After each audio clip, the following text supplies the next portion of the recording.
Hello and welcome to our inaugural edition of the show that we're calling the Baltimore Roundtable. And instead of just giving you just the basic everyday headline news, we thought we instead would provide some reactions to you. So we've gathered together a distinguished panel of guests, and at this time, I'm actually going to allow them to introduce themselves, and then we'll get into the topics. And we're going to start from my left. Mr. Butler, if you would tell us a little bit about yourself. I will. Thank you for having me here today. My name is Anthony Butler. I'm the president and CEO of Heirs and Empire Homes. We provide supportive housing for formerly homeless youth in Baltimore City and County and for people living with HIV, AIDS, and other disabilities. It's a 30-year-old nonprofit. I think I am the fourth or fifth CEO, but we impact about 1,500 people annually in city and county. So glad to be here. It gives me a different perspective on some of the woes of Baltimore. And so I can speak from a policy standpoint and from a practitioner in the area trying to rectify some of those issues as well. Well, we're glad to have you. Good to be here. My name is Reverend Medgar Reed. I am the pastor of the Abundant Faith Church. I'm also the president and CEO of the Open Secrets CC movement. We provide emotional and spiritual support with the sick, the traumatized, the terminally ill, their families, and those that are in the intelligence community. Very good. And Coach Britt. Hello, my name is Paul Britt, and I'm a former coach of Baltimore City Public Schools. Coached the Little Leagues, again, high school football and lacrosse. I'm a special educator. I've been in education, public and private, probably for the last 25 years. I don't even want to do the math, but I think it's been about 25 years. Been a while. It's been a while. I've been in this game for a minute, and I'm a born and raised Baltimorean, educated, Baltimore City Public Schools, with the exception of maybe a year and a half. I was in Baltimore County, but then turned it into an educational career. Very good, very good, very good. Okay, well, thank you, gentlemen. Thank you for those brief introductions, by the way. So our discussion is going to begin immediately following these messages, so please don't go away. And welcome back. First off, I want to talk about Michael Harrison, our current police commissioner. I call him the $1 million commissioner. He got such an incredible fat contract, guaranteed 5 years if we dismiss for any reason. And at $275 a year, he's going to make $1.3 million plus. Not bad money if you can get it. So, can you see any justification in? Obviously, he's only been here since March, but can you see any justification for that kind of a guaranteed contract? Feel free to jump. I will jump. I mean, just from a straight operational standpoint, you want to have somebody who's going to be committed to the city, and by offering a contract like that, you provide at least a semblance or a public view of stability. Somebody who's here, somebody who's going to put the time and effort into, and you don't have to renew or negotiate a contract year after year or 3 years in. And we know what he's coming into. 3 years is not enough time to turn the city around or the department around. Still getting your feet wet. He's still getting your feet wet. And Coach, I'm going to equate it to, I do this all the time, it's like a team. Yes, it is. Every coach is allowed to come in. You have a period of rebuilding. You bring your own team in. Yes. And then at a certain point, though, you can't say, well, this was here before me, this was here before me, this was here before me. At some point in year 2.5, 3, he's going to have to take responsibility and ownership of the entire department and what's going on. So I think from that perspective, the length of the contract, I think, makes sense to me. We can debate back and forth if the value of the contract was worth it or not, and we won't know if it's worth it until the end of the 5 years. Exactly. Well, this is our fourth commissioner in a handful of months. I mean, it's what's lacking in stabilizing that office, that particular position? I'd like to jump in. The caveat please. to what he was saying was Baltimore is sort of like a money pit for folks. If you're from another district, from another area of the country, you can come to Baltimore to, as they say in Baltimore, to grab the bag and roll out and get rolled out. And just roll out. You disappear and you get the money. My concern is that Baltimore, we don't respect the homegrown talent, the legitimate. You have the snakes who are in the Baltimoreans who are out to just get the money. I mean, the political guys. I think that Baltimore needs to invest in homegrown, legitimate talent as opposed to always seeking assistance from elsewhere. This guy's from New Orleans, I believe. Yes, he is. I believe the former mayor who grabbed the money and ran is from Pennsylvania, somewhere, Philadelphia. That's right. True. You had, you can go into Martin O'Malley, who's not a Baltimorean. He used some ties to get where he wanted. He stabbed back. So it's political to the extent that those who can do the worst to get what they want will walk away with the money, and we're still remain in the lurch that we were in before. It's like we have to continue to start over. Yeah, yeah. It's like a recidivist disposition that's going on here. Yeah. So I completely agree with both of my colleagues. You know, one of the things that really comes to mind is, the scripture says, can anything good come out of Nazareth? And that's the way the mindset that we have here in Baltimore sometimes. Can anything good come out of our own? Come out of our homegrown leadership, our homegrown training, those that are educated in the public school system or in this area? We have a doubt of ourselves, that we don't have that confidence. And many times the police commissioner's position, quite frankly, has been tied to the political cycle. And so because it is tied to the political cycle, and many things, many inroads and efforts are made 2, 3, 4 years, and those successful programs are completely wiped out, and a new crew brings in something new. Basically, it's something the same, but they put a new label on it and say, this is mine. So that's the problem. There is no continuity in the police department, and that adds to, some of the confusion. But once again, I agree with Brother Britt. The thing is, we really don't have confidence sometimes in our own homegrown leadership, and it comes back to that scripture, which resonates with me so much. Can anything good come out of Nazareth? Well, Coach, you mentioned the snakes. Yes.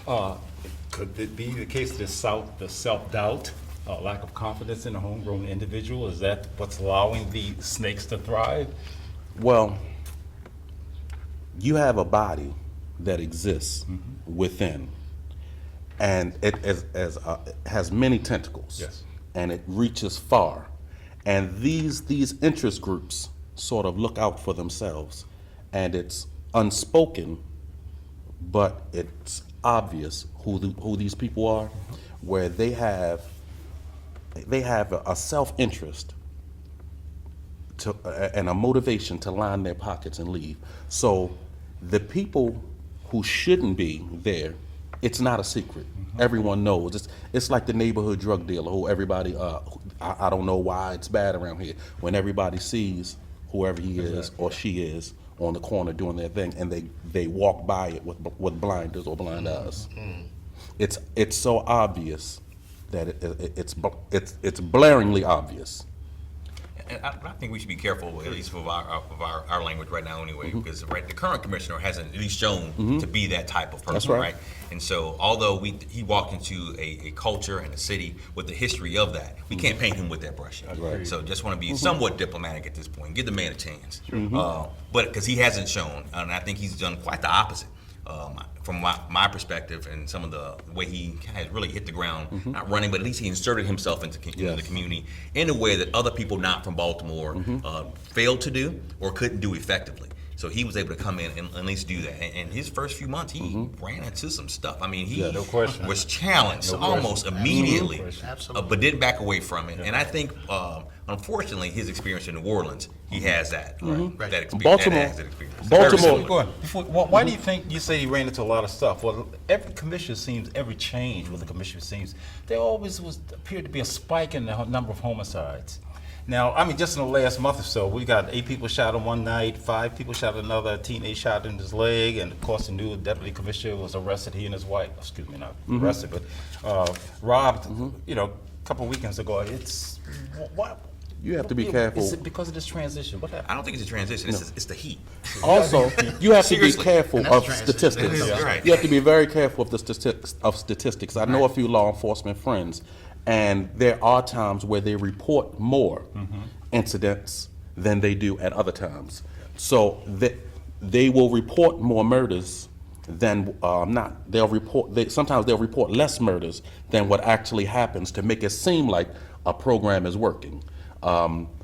With any statistical data, when you're dealing with numbers, you can skew those to make them look. So it's done intentionally, you're saying? Absolutely. It reminds me of my high school debate days. I didn't play a sport in high school, coach. I was a debater. Okay. I got my varsity letter in debate. That's but right. That's a good one. It is a good one. You got that And right. one of the the early things we learned in looking at data is there are 3 types of lies. There are lies, there are damn lies, and there are statistics. Yes, there you go.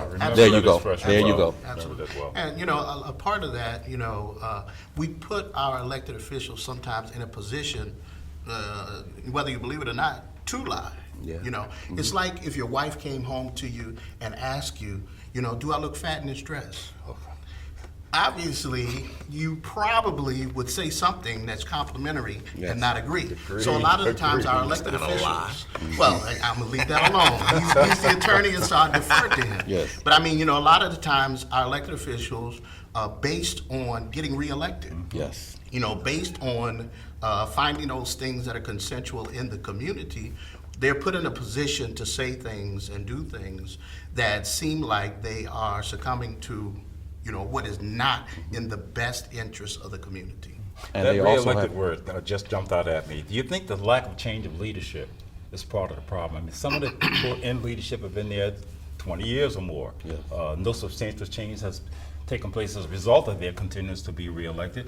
But I think it's name recognition. The voters are lazy. They don't want their homework. So I remember this guy. He just pressed the button. He's still there. So if that's the real impact or what? I think historically it was, but I think what you see, especially in the Baltimore City Council, is that you see a lot of younger people stepping up That's to the starting to plate. happen, yes. And so I think that's going to be part of what we see the transition in the city as younger millennials and Gen X folk who now step out, who are tired of sitting on the sidelines and seeing some of the same things that Coach is talking about. That frustrates them. You see a lot more energy from some of the younger folks. So then that becomes more of a generational debate because Absolutely. in order for them to get office, somebody got to leave. Exactly. Good point. And so Good that point. I think you see, and I think we can go back to the national Democratic debate in the exchange with Biden. Absolutely. You got to pass the torch at some point. You can't hold on to the torch forever.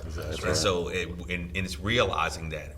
When we get to that point, you have institutional knowledge you want to keep around, but that doesn't mean you have to be elected. Sure. You can be a consultant, you can be an advisor, you Absolutely. can be in a cabinet, you can be a policy person, but you don't have to still maintain that position. So I think that's something that historically has been an issue in Baltimore as well. Too. I think we've always said it. It's the same people year after year after year Exactly. Agreed. doing the same thing for their benefit and or not. But the impression of it, both locally and nationally, is that things are going on the Well, same way. It is hasn't there an changed. avenue to maintain that knowledge and experience without them holding elective office? A lot of people retire and then they serve as consultants for the very Exactly. company they work That's for. the And avenue. is that a Yeah. strategy we need to consider? I mean, it's there. I mean, it's very possible. I mean, and it's not new. We don't have to recreate that wheel. I mean, it already exists. You just got to get, by nature, all politicians have some level of ego. Of course. Absolutely. That's That's the nature of it. yes. I don't Right, know. so at some point you have to have some self-awareness to say, you know what, it's my time to step down. Yeah. It's my time to step down and push and guide and offer support to the next That's generation. not an easy decision. to It is make. not an easy It is not. It is not. Very tough. It's humbling. It is very it is. humble. It's very humbling. humble. It's And very humble. It's also- something that I neglected to mention with the decision making that goes on in Baltimore City is interest groups, special interest groups. You'll find that many of the decision makers base their decisions upon whatever that's a special interest group who's supporting them are going to think of the decision. And there's so many interest groups that aren't interested in maybe pushing Baltimore forward. There are so many agendas. The agendas sort of get meshed into foolery. Just wanted to throw that out Well, there. along those lines, I've always felt that there's some sort of an invisible veil. That once a politician is, while he's running, send me to Washington, send me to City Hall, I'll fight for you. I'll be your spokesperson there. I'll be your representative. And then they pass through this veil, and then they come back. Well, you guys just don't understand how it works. And they're now representing the very people we sent them there to fight.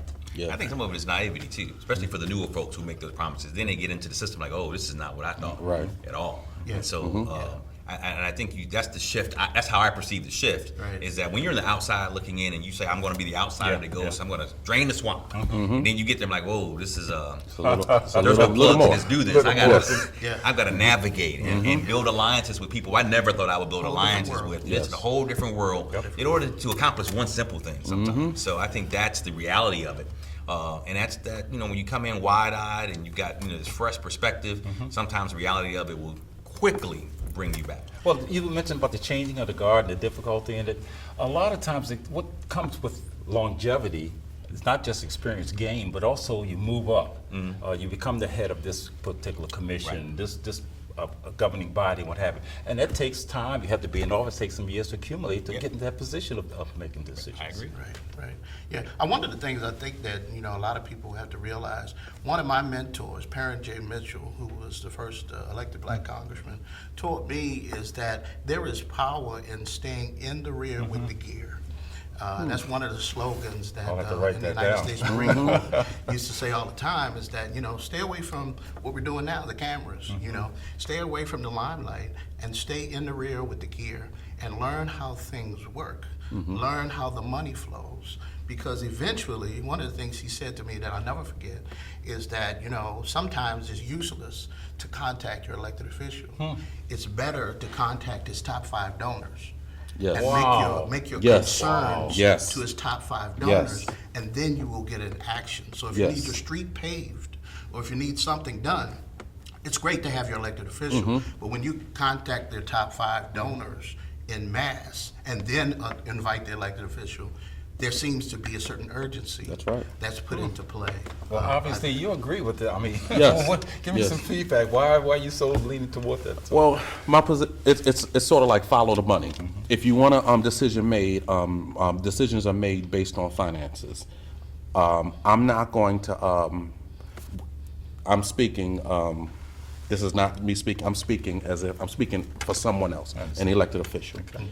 It would not be in my best interest to do what the $5 donator gives to me if it contradicts what whatever the maximum is, the $10,000 donator gives. So, as Pastor Reed said, if you get in contact with those who are putting forth the most finances, 9 times out of 10, those are how the decisions are going to be made. They'll answer your calls. I mean, it's amazing. I live in Congressman Elijah Cummings' district, 7. and I've called his house. I've called his office, and they didn't ask me my name. They didn't ask me what was I calling for. Not initially. The very first question was, am I a contributor or something like that? A contributor to like what? What difference does that make? I have a That says legitimate a lot. concern. That says a lot. And it Volumes. yes, it's ridiculous. If I'm paying my taxes and he's in my district, he should want to hear what I'm saying if he has time to hear it. Right. And the amount that I'm donating to his campaign Right. should not be, even though it should not be the a mitigating factor. Right. But the reality is the Yes, reality. yes. And a lot of the times, when you send your email or your letter or your correspondence, when you CC his top 5 donors on that, and they know that you're, talking to the president and CEO of your organization who's donated or may have donated money to his campaign, and they're in their top 5, you get a response. Yes. And it's very polite and cordial. Can Congress people survive without big donors? Well, I think that's what you saw with Obama's campaign was the groundswell of grassroots donate. I think the average donation was like $80 or something. It was under $100. Exactly. It was very small. But I think the difference there is that you've got to have, in order to have that impact, they still need to congregate and have a voice and somebody to be able to speak for, to put that forward. So although we can change election reform and campaign finance reform and present all that and move it forward, all it does is just redistribute how you're donating. I understand. But I still think that the points we're making here are valid, that it's still going to be somebody or some group of people or some organization that's going to have that kind of influence. Sure. And that's how you play the game. You pay for influence. Okay. You pay to play. Back to you and your call to the Congressman Cummings' Yes. office. Did you get any satisfaction? None. None. I was calling about scholarship opportunities for children in Baltimore City public schools. And the very first question they asked me was, what was my donation or something like that. Like, what? My donation is that I volunteer hundreds of hours to inner city Baltimore City youth to get them into lacrosse. Well, let me just say, for the record, Congressman Cummings is an icon. Congressman Cummings is a friend, and Congressman Cummings is a brother. So I just say that for the record. But at the same time, there should be a level of responsiveness to people in the district. And I think that many times the rhetoric is not matched with the service. You know, we live in the United States of entertainment. We love to be entertained. That's true. And so whether it's a fiery rhetoric that's coming from a pulpit or a politician or an attorney, we love to be entertained. You got that but it right. sounded good, you know? Yes. But the fact is, it's about service, you know? It's about having the capacity to serve. That's another thing that we really fail to realize. Sometimes there's not the capacity, you know, to provide good service. I have a friend, and I'm going to stop at this you know, scenario, but I have a friend that had a business, very successful business. He did very well. He got Michelle Obama as a client, and they went on Good Morning America, you know. Business blew up, but he did not have the capacity to fulfill the orders. And so all of the things that were written online about him and so forth were very negative because he didn't have the capacity. Right. So we need to invest in, you know, our elected officials having the capacity, whether it's volunteer staff, whether it's competent staff under them, because they're just a face. You know? But what will limit a congressman's ability to fulfill his obligations? Well, I think especially with Elijah Cummings, Representative Cummings, that you remember he has a national role as well. He's just not a representative of the seventh district, right? He, you know, is chairing committees. Absolutely. So there are other responsibilities that for someone with his tenure and his longevity in Congress, that's an easy way to identify his limited capacity. And not everybody has that. So you compare someone of his tenure to someone who has, they're now being affectionately called the squad. Yeah. They're all freshmen congressmen. Still with learning their way around. Congresswomen, people. With not that, you know, they don't have those same demands on their time. Their office doesn't have those same demands on their time. So I would imagine, they're not, you know, represent me, but I would imagine if I call their office, I'm looking at a different level of response because they don't have the other things that they're competing with their time. Because not only because they're being derelict with their duty, but their duty is have more of a national focus than just the district that you represent. Well, Congressman Cummings is going to be a subject of one of our later discussions. So we're going to take a quick break here right now, and we'll come back. We'll pick up where we left off. So we'll be back in about 2 minutes, so don't go away. We'll be right back. And welcome back. Before we move on, I want to rehash our previous discussion about the police commissioner. We didn't get a chance to talk about the consent decree, which is now going into 2 years since it was initially supposed to have been implemented. So what are your thoughts on what's happening with that? Why haven't we heard more? Is it a success? Is anything really taking place? Just chime in as you will. I'm not sure. I think part of it is the change in the number of commissioners we've had, right? So they got to learn it, know it, be able to implement, make sure they're doing it the proper way. And I'm sure they got a team to help them with that. And I would argue that the other side is probably the lack of excitement or enthusiasm by the DOJ to implement.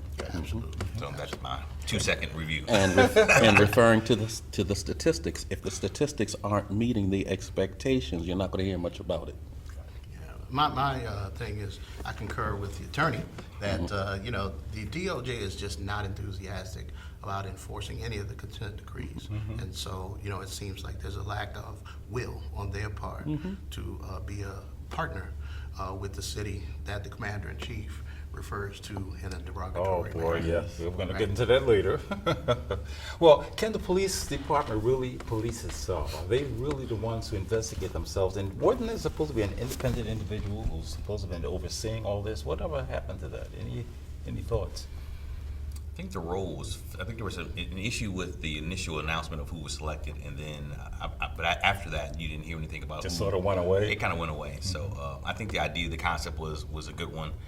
One, you have an independent person in the department who would work with the state attorney's office to, you know, kind of I think it was the police integrity unit. I think it was a name. But I still think it's a good concept. But again, it's, you know, our news cycle is so short now. Agreed. It's been replaced by 30 stories since then. Okay. Gentrification. I have witnessed a lot of this personally, going all the way back to the Dower House days back in the late 80s. I actually tried to get a Dower House in neighborhoods that turned to be 100% white.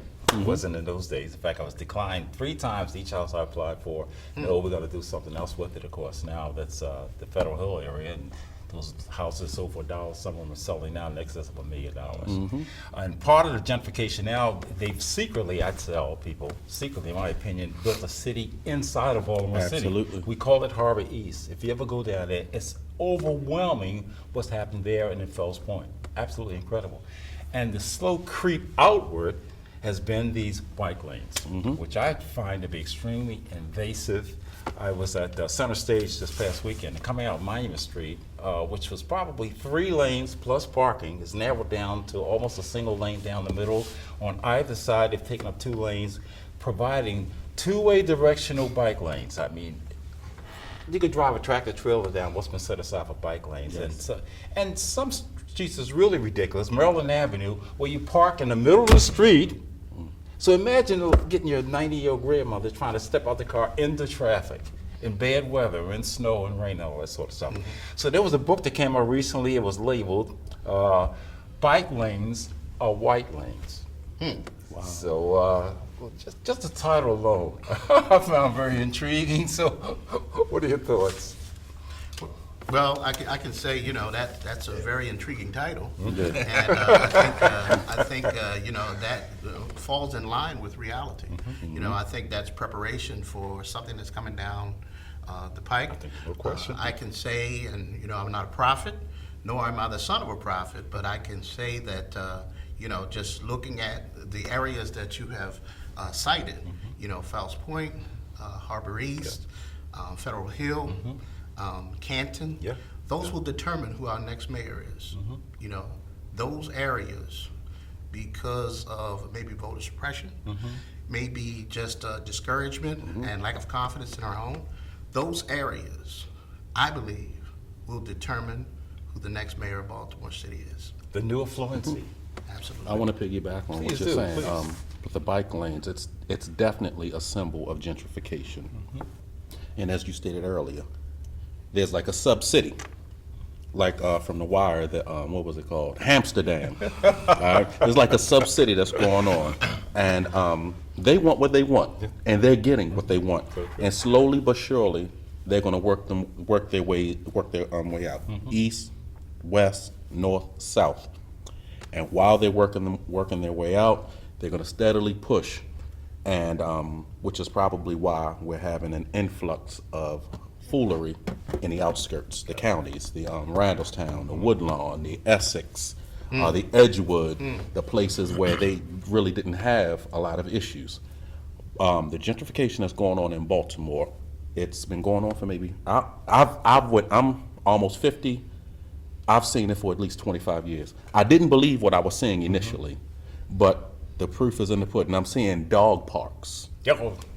I'm seeing That's one of the warning signs. yes, yes. You see the dog parks. I saw the bike lanes. It's blatantly obvious. As long as you ignore it and act like it's not there, it'll jump all over you. So by the time you're willing to acknowledge it, it's too late. You're out of there.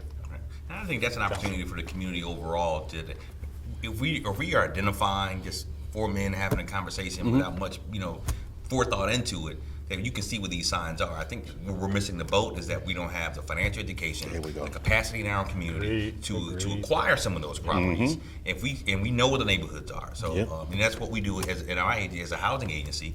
I can't buy in those agencies. I mean those areas because we're nonprofit. I can't afford the acquisition costs. However, I could be adjacent.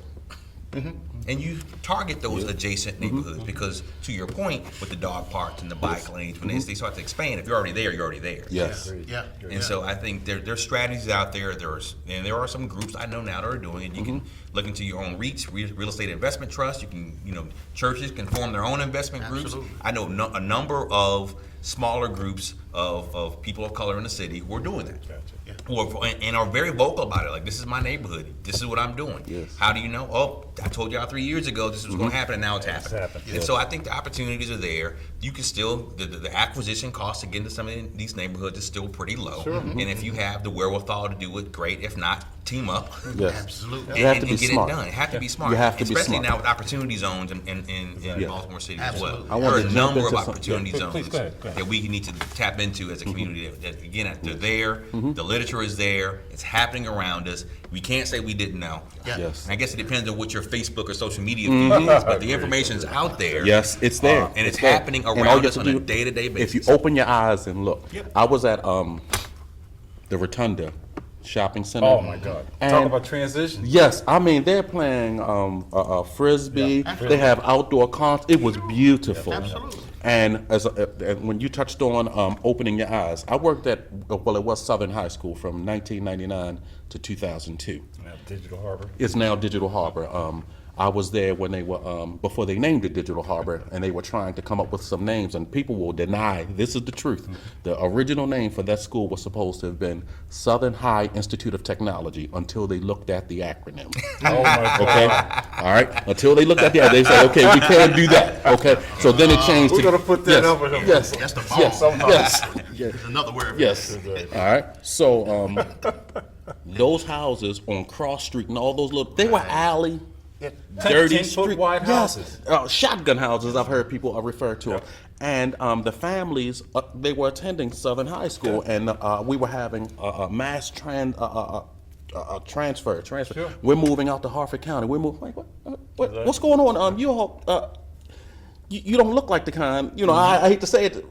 And oh man, they offered us $50,000 for this house where the roof is falling in and everything. right. And this was before they built the houses on Key Highway. These are those little ones, right before you get to Cross Street Market. Another They were area. giving them $50,000, and they were like, "Yeah, we're going to take this money." And there was one store owner who held onto his property right outside of the school, and I think they offered him $75,000. I think that property is now worth about $350,000. Wow. Easily. Yes. Easily. So now they got the persona non gratas out, Yep. or who they perceive as persona non grata, and now they have who they want in.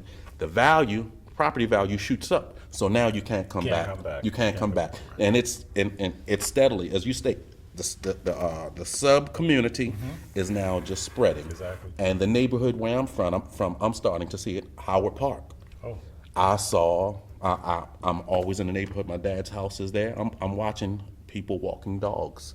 A part of the golf course where they would not allow the children to play football is now a dog training area. Incredible.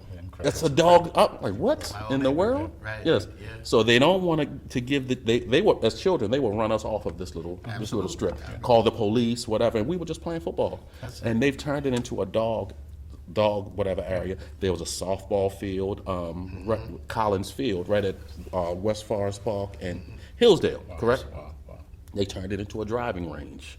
So that's only inviting a certain demographic of people Yeah. into the neighborhood. Yeah, sure. And it's gonna, the other demographic of people will no longer be able to live there.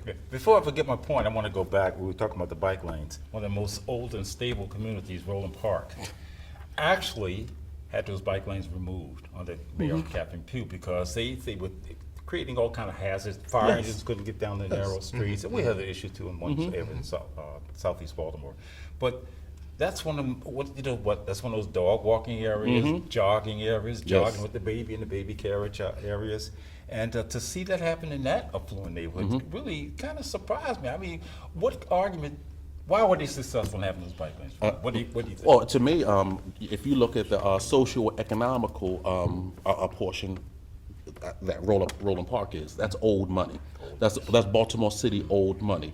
And they're going to be able to influence those interest groups so that they'll be able to get whatever it is that they want because they'll be able to back their request with finances. So And the other side of it is, I'm sorry. No. The other side of it, you look at where the bike lanes are coming in and who they're moving in. It's not just what their ethnicity is. You gotta look at their age group. Right. These are millennials, professional millennials Right. coming in who want a walkable neighborhood. Yep.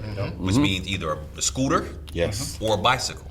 They're not buying cars. They prefer not to buy a car. Yep. Right, exactly. Where they're gonna park it. Exactly. So to not have a car, and if I've got my grocery store, my CVS, everything else in the neighborhood, I just need to be able to get around safely. So I think that's the logic behind it, of why it comes in, because the people who can afford the new rents, new meaning higher, Yes. who can afford the new rents, because they're not buying. You look at there are luxury apartment buildings coming up in Yeah, all those everywhere. areas, so they're not buying homes. They are renting. In those areas, so there's still a great rental inventory in Baltimore City. Sure. But that's who's coming in, and so that's what I think that's who the bike lanes serve.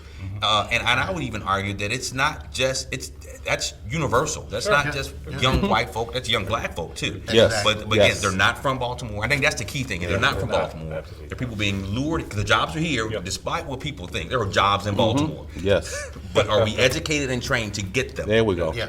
That's There we two go. separate things, right? So the jobs are here, and they are making it attractive to the people who fit those jobs. Yes. What does that mean? I want a walkable neighborhood. Yep. I want to be walk out to go to dinner, for my Restaurants, entertainment, art, Yes. all this stuff. art, Absolutely. everything else, and not have to deal with a car. Yeah. That's right. Something you So- said jumped out at me when you, excuse me, Rev, No. I'll let you get your point. So- But it jumped okay. out about the scooters. Right. They're everywhere. Even in my neighborhood, which is not the best neighborhood, all of a sudden there's a green scooter on the corner. I'm saying, somebody left this here? And you go somewhere else, there's a black scooter. Don't move it. And I've heard it's detrimental because this provides easy access for a kid who needs to do a quick getaway, who's done something wrong. Now, And so that goes back to the Roland Park lease, Mm-hmm. how they got the bike lanes removed. It's the same way that they can probably have an exclusive area where scooters Mm-hmm. are not allowed. Yes. You know, because there was a responsiveness to socioeconomic Okay.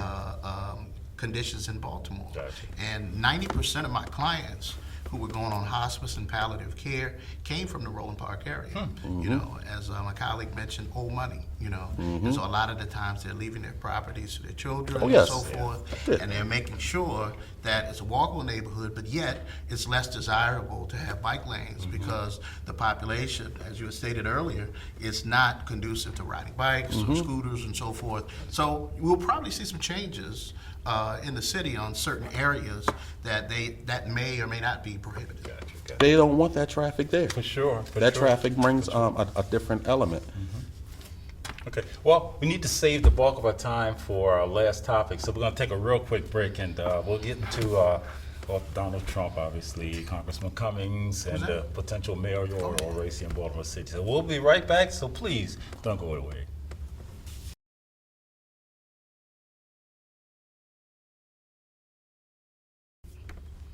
And welcome back to the Baltimore Roundtable. This now world-renowned tweet that we just caught over this weekend from the president.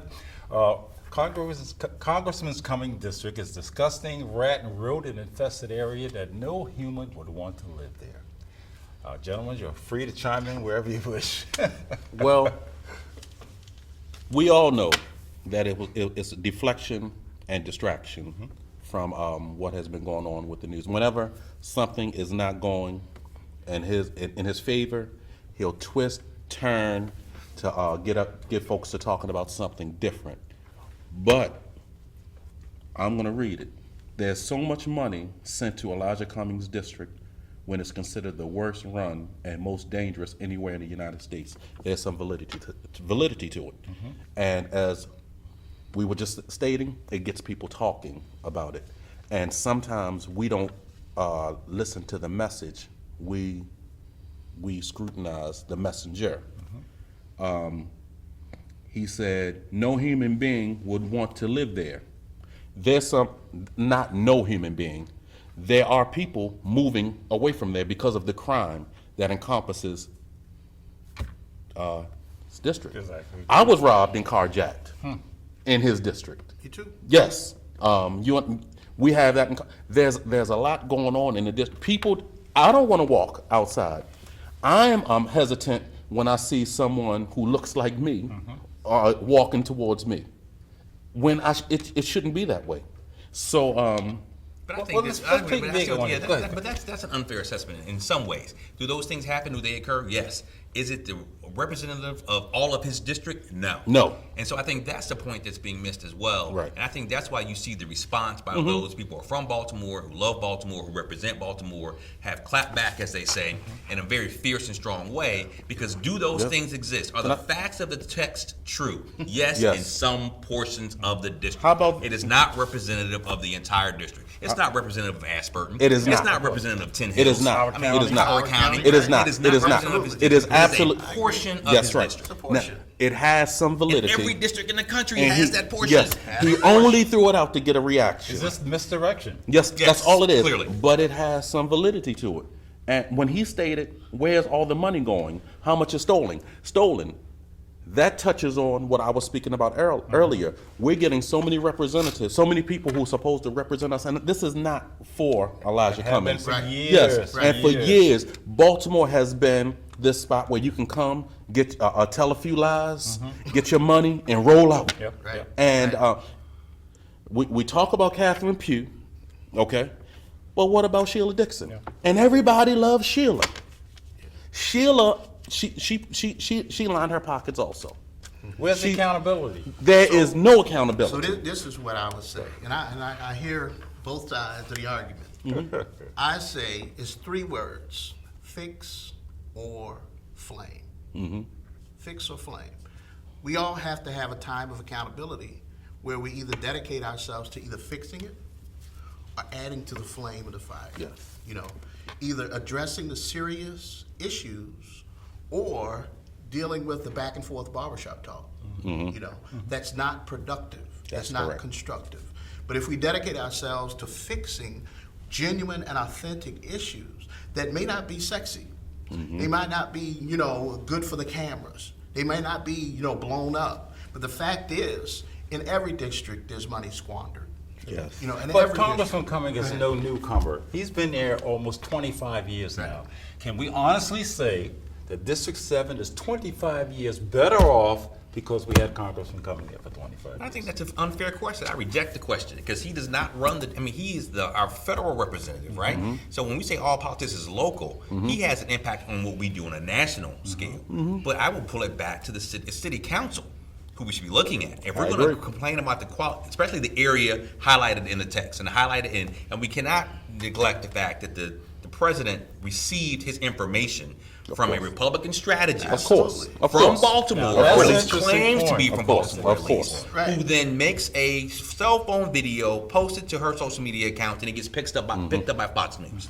Yes. So, as much as we want to push back, and I don't care how you feel about the president, his tweet is almost verbatim retweeting of what this young lady But it's posted. Baltimore personality. Exactly. This you're journalist, talking about. Republican strategist, whatever. That's why title with she wants his to go by. tweets, I always say the tweets that he's sending out or the tweet. These are not his thoughts because No, I don't think that absolutely. I don't think that he has the mental capacity to come. And I'm being honest. I don't think that he has the mental We capacity. can tell by the vocabulary that Yes. she uses, not his. Yes. not his. The tweet we're discussing now was misspelled. So I mean, That may have been it was him. Maybe that. grammatically horrible. Well, Maybe so that it's part. right in line with the White House. If it's misspelled, if it's bad, if it's bad grammar, It's apropos. right in line Yes. with this current White House. And so we have to understand that, you know, that is strategy. And whether we like it or not, it's working. Yep. You know, Well, we're as talking he- about it now. As he Yes. is president in a position to financially do more for the 7th District than a Congressman Cummings. And that's the other side of it too. He's speaking of the district like it's still a part of your jurisdiction too, President Trump. That's I mean, right. This is Absolutely. you have the authority, you have the ability, you have the wherewithal to fix the same problem that you complain. But we don't look at that. We look at the tweet, we get inflamed about what's said. No one's talking about the fix or flame, right? Absolutely. So, That's and right. there are organizations like mine who operate in the 7th District Absolutely. who are doing low income housing. We develop housing. We provide supportive services for people who aren't getting it anywhere else. And we're federally funded.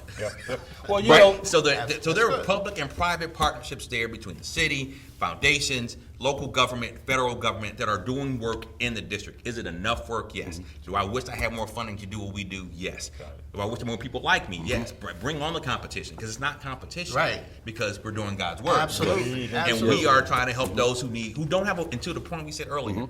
We are helping people who typically don't have a voice or not a voice that's heard because they don't know how to organize. Yes. They haven't been taught how to organize. They don't know where to start. Right. Most likely, and mostly because, I mean most likely, most of the people I serve are dealing with sustained trauma Absolutely. from the time they were infants until adult, That's and it right. keeps being That's a fact. repeated. So you have generations of the same people doing the same thing over and over again who don't have the resources or don't know how to access the resources Understood. to even get out of the point where we can fix those situations that exist. you want to touched on touch- city I want to council. touch on One something. quick. Yep. You touched on city council and their role or lack thereof in making things better in the 7th District.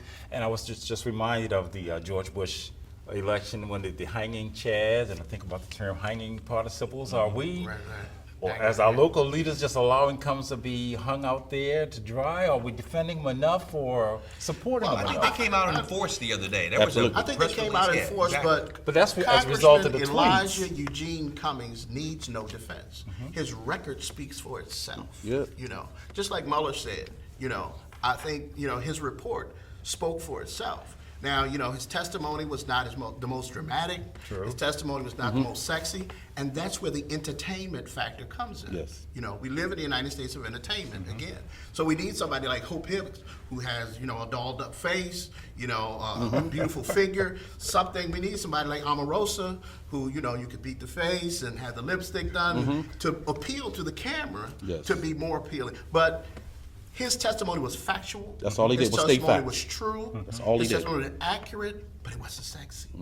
And so most people won't buy into it. We are brainwashed into having to be tripped out or entertained, you know, and we really can't sustain the level of criticism we have on Donald Trump and his morals when we intake every day, you know, debaucherous rap music. That's far worse. Yes. Not all our rap than- music is debauchery. No, I mean, was an I love rap music. Yes. But I mean, you know, we have to realize what we're ingesting. And I'm not talking about African Americans or white or anything. From Harvard and Yale, you know, to, you know, the brothers down at Coppin, they're ingesting things that Trump is just expressing. That's right. We What have you it in our touching on? subconscious. So he's making some valid points, you're saying. Really quick, Yeah, brother, go you ahead, touched please. on two things that they weigh heavily on me. You said that there are many jobs in Baltimore, and the Baltimoreans aren't qualified for it. I agree with you 100%. You also said that the program that you are involved with is sort of helps people out with assisting with living. Okay, but the problem comes with education. We are, and just as I agree 100%, because when I went to Morgan State University, everybody who came from New York, New Jersey, Philadelphia, and all of the surrounding areas, they talked about how they hated Baltimore. It's slow, it's this, that, or the other, but they never left because they didn't have the job opportunities that they have here. Absolutely. Okay, and the Baltimorean does not understand the educational aspect of getting these jobs. I'm a teacher. I work in the high schools, and I see the attendance of the school. I can. Are you Baltimorean? No, I am not. Okay, you are. Absolutely. You are. Yes, sir. Absolutely. You can you remember the middle schools being filled from 7th, 8th, and 9th grade filled up? You can remember Lamel, Absolutely. which is like 4 schools now, Yeah. being filled. You can remember I went to Roland Park. Pimlico? Filled, Pimlico, filled, Greens, all of these schools were filled to the gill. You had I work at Harbor City now, which is on the northern campus.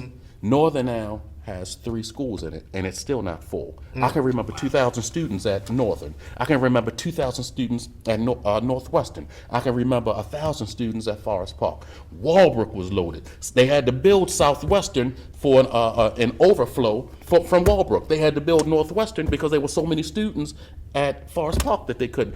Edmondson, all of these schools were loaded. So now you can fit 3 and 4 schools. Well, where are and those students now? Well, They're not going to school. The children are not going to school. And it's in line with the declining population of Baltimore City. Yes. So Yes. it's 2 things. So it's you have a declining population, which means you're going to have less Yes. of a base to enroll anyway. Yes. And combined with they're not attending. The ones who are here are not attending, and with you, like with with programs like the one that you're involved with. I won't take a break. Okay, they do a great job of providing housing, but the people aren't educated enough to keep it. Well, could it be They're some not of this disappearing financially population educated. or occupying the private schools and private academies that are sprung up all over the city?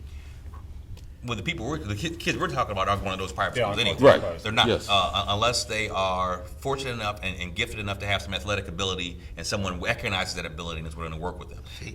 So, and unfortunately, that and I'm gonna touch and this real that was quick. not a negative comment. I mean, if you Yeah, I use got you. whatever ability you have to move forward. Oh, that I understand. So That I that I'm understand. perfectly fine with. But they're not going to. The school where I work, on the road, there's probably about 900, maybe in excess of 900 students.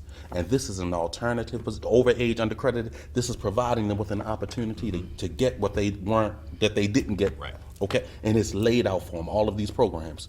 We may have 100 kids show Good a day. gracious, that's incredible. So Incredible. even when being offered the educational setting and an advanced setting where they're on trimesters, where you can attain 15 credits in one school year.